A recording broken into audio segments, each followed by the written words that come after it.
안녕하세요. 즐거운 순간 박태선입니다. 오늘은 토마스 하디의 알리사의 일기를 리뷰합니다. 하디는 테스로 유명하죠?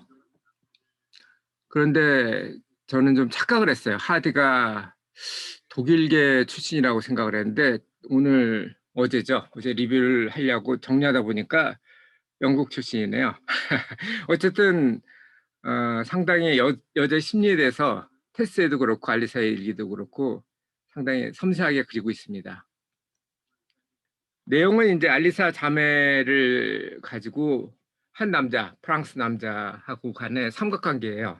내용 자체는 아주 뭐 좀 빤해 보이긴 하는데 실제로 빤해 보이다 하더라도 누가 감독하냐에 따라서 그 영화의 질이 바뀌는 것처럼 이것도 소설의 질이 많이 다릅니다.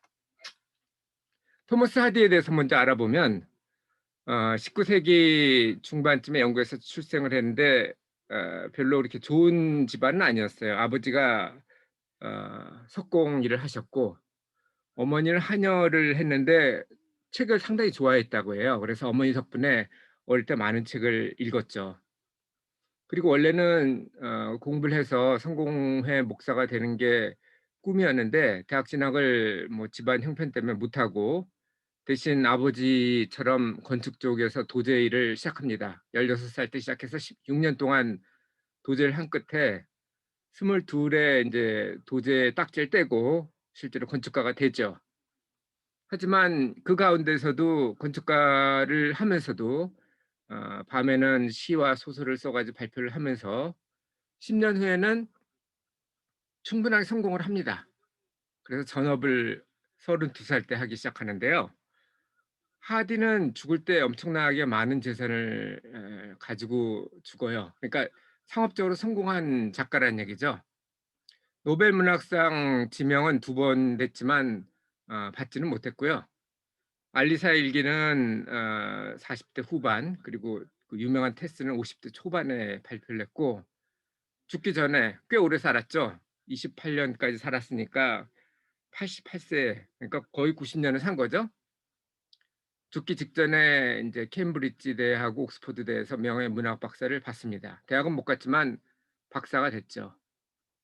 자, 구성을 보시죠. 두 여자를 사이에 낀 한 남자 얼마나 행복할까? 근데 그렇지는 않은 것 같습니다. 이 내용이 그런데요. 일단은 알리사 동생이 프랑스 남자랑 약혼을 합니다. 그래서 결혼을 하려고 그랬는데 어머니가 아프셔가지고 연기를 했고 돌아가시면서 유언을 남기죠. 빨리 결혼해라. 그래서 결혼을 하려고 그러는데 그렇게 결혼하면 뭐 스토리가 그냥 아주 플랫하게 되죠. 이 프랑스 남자랑 알리사가 처음 보는 즉시 이제 서로 첫눈에 반해버립니다. 그래서 결국은 그 프랑스 남자가 결혼을 미루고 알리사 동생한테도 좀 뭐랄까 차갑게 대하고 그래서 동생이 실연의 아픔 때문에 거의 죽을 지경에 이릅니다. 그래서 알리사는 그에게 얘기를 하죠. 나는 당신을 사랑하지만 내 동생이 지금 죽어가니까 내 동생과 결혼식을 올려달라. 남자는 당연히 반대를 하죠. 자기는 알리사한테 지금 반했기 때문에. 그랬더니 하는 얘기가 결혼식을 올려서 죽으면 나랑 결혼하면 되고 살아나면 그때 얘기를 하고 정식 결혼을 하자. 그러니까 결혼식만 올리자는 거지 법률적 결혼을 하자는 얘기는 하라는 얘기는 아니었죠. 그렇게 해서 결혼식을 합니다. 그랬더니 동생이 그 얘기를 듣고 결혼식 하겠다는 얘기를 듣고 다시 살아나기 시작해서 결혼식을 하고는 완전히 어, 미래를 꿈꾸는 행복한 여자가 됐어요. 여기까지는 그대로 나간 것 같습니다만 사실 그렇게 쉽지가 않죠. 그 남자는 니스로 여행을 가고 연락이 없으니까 동생의 애가 달아서 이제 쫓아가죠. 그리고 둘을 쫓아서 또 알리사랑 아버지가 어머니 돌아가셨으니까 쫓아갔는데 거기서 이제 동생한테 얘기를 하죠. 사실은 이래 이래 해서 결혼식을 올려달라고 부탁을 한 거다. 나는 그 남자랑 결혼할 거다. 그랬더니 죽을 줄 알았던 동생은 그냥 파릇파릇하게 그대로 살아 있고 남자가 인제 오히려 죽죠. "결혼하자." 그래서 "나는 안 했으면 좋겠다. 하지만 네가 원하면 할 수 있다. 하지만 결혼한 결과는 후회할 거다." 이렇게 얘기를 했는데 그래도 결혼을 하자고 그러니까 바닷가에 가서 시체를 발견됩니다.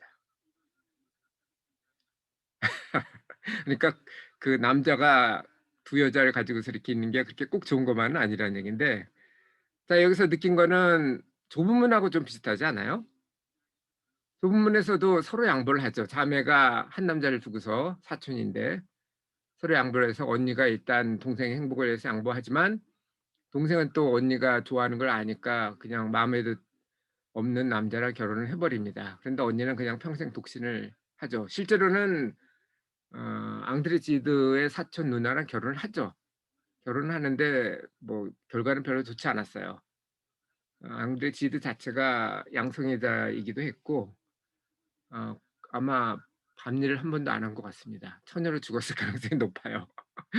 어쨌든 거기서도 거기서는 서로 양보를 해 가지고 서로 4 명이 다 행복해지질 못하죠. 여기서는 서로 양보를 안 하는 거죠 어찌 보면. 근데 선택을 잘해야 될 것 같아요. 여기서 보면 알리사 같은 경우는 동생이라는 혈연을 선택할 건지 구연이죠.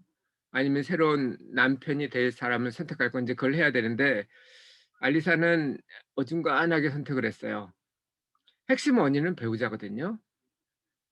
동생도 그렇고 언니도 그렇고 같은 남자를 가지고 싸우는 건데 그게 해결될 성질이 아닌데도 불구하고 그렇게 해서 결국은 동생은 시집을 가 버리죠, 딴 남자랑. 그리고 언니는 결혼하려고 그랬던 남자를 잃고 남자는 뭐 죽었으니까 제일 나쁘고 결국은 어찌 보면 4명 다 불행한 결과가 나왔습니다, 여기서도. 그러니까 서로 양보해도 안 되고 서로 양보하지 않아도 안 됩니다. 이럴 때는 어떻게 해야 될까요? 저 같으면 한 3년 정도 기다려 보라고 하겠습니다. 원래 그 첫눈에 반했다는 게 그거는 감정이거든요. 감정이라는 건 변해요. 보통 감정이라는 게 사실 호르몬 우리가 생각하고 이러는 게 사실은 내부적으로 화학적인 작용이기도 하고 정기적인 신호의 전달이기도 하거든요. 그런데 그게 오래가질 않아요. 이성은 오래갈 수 있죠. 그거는 책이니까 생각하는 거고. 근데 감정은 그렇지 않습니다. 그래서 저라면 한 3년 정도 두고 생각해 보자. 그래서 최선의 결과를 얻자. 이렇게 얘기를 하고 싶었을 거예요. 동생 살리는 것까진 좋아요. 하지만 동생한테 얘기를 하기보다는 동생한테 얘기하는 것까지는 뭐 그것도 괜찮을 수 있겠네요. 근데 셋이서 만나서 한 3년 정도 얘기를 해 보고 그다음에 결정을 하자 했으면 아마 누군지 뚜렷하게 가라앉을 걸 가라앉고 뜰 건 뜨고 이런 형태로 되지 않을까 싶습니다. 자 여기서 결혼과 결혼식인데요.